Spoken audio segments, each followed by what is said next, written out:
Motion by Mr. Robertson, second by Mr. Dahl. All in favor say aye. Aye. All opposed?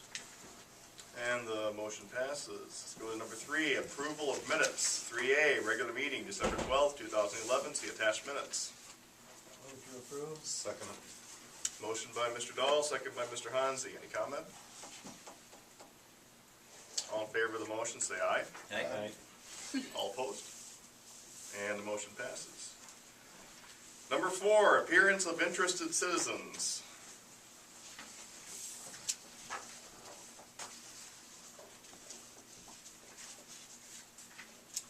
Having none, we will move on to number 5, notices, communications, announcements. Nothing this time around, huh? Number 6, the consent agenda.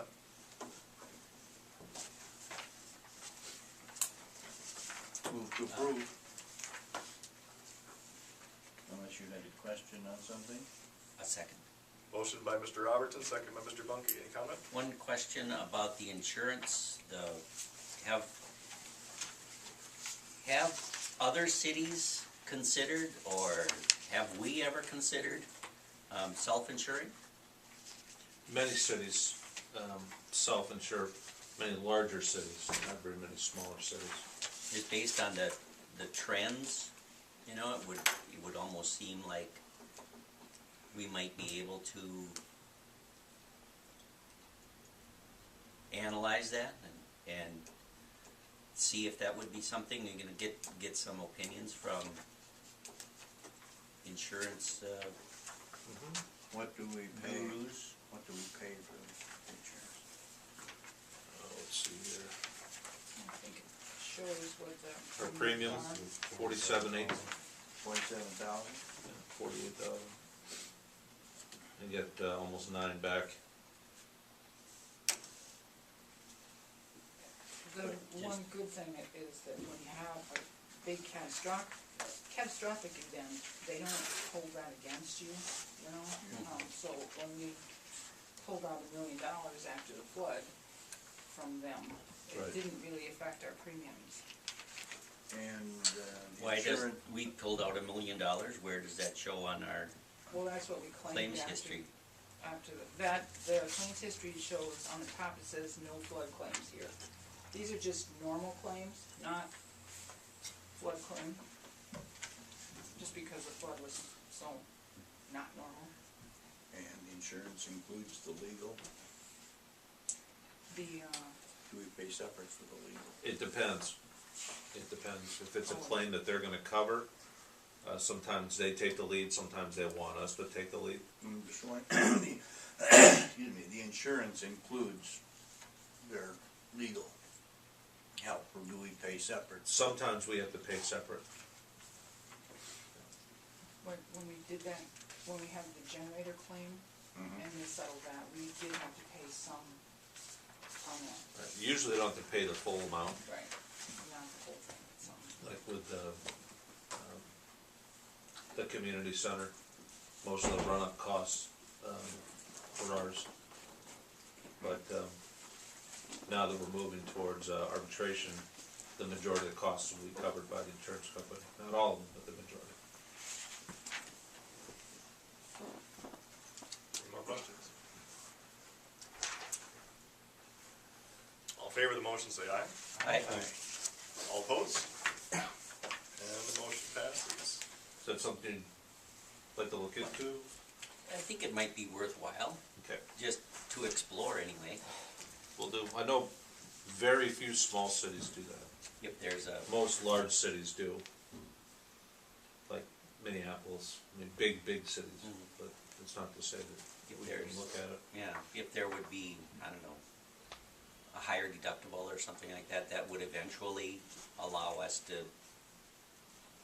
you know, especially if our claims normal trends stay the same, maybe we could develop a fund that would help us eventually, over a period of years, save some money. Something to look at. All right, number 7, public hearing. There is none this evening. Number 8, general business. 8A, consideration of implementing the Governmental Accounting Standards Board, GASB Statement 54, fund balance reporting and governmental fund type definitions. The new standard is effective for fiscal year 2011 and changes the way we classify our fund equity in our governmental funds. 2 resolutions are required to provide for the new classifications, the attached memo of explanation, and resolutions. Care to walk us through this? I'll try. Kathy can help as well. Basically, there used to be old standards under GASB 54 for fund balance categories, reserved, designated, and undesignated. And what they've done with these new standards is to try to make them so that they're more definitive. So they came up with these new categories. If you look in the letter, non-spendable, fund balance, restricted, committed, assigned, and unassigned.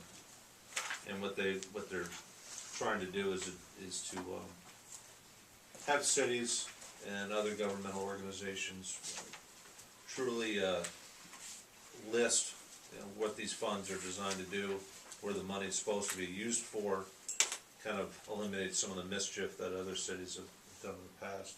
So we talked to our accountant, who's recommending that we go ahead and approve these 2 resolutions. The first one, 2011-058, is to talk about the special revenue fund. That talks about specific revenue sources that are restricted to or committed to expenditure for specified purposes. Excuse me. And this would need to be done by the end of the year, so each year, is my understanding, we'd have to relook at this.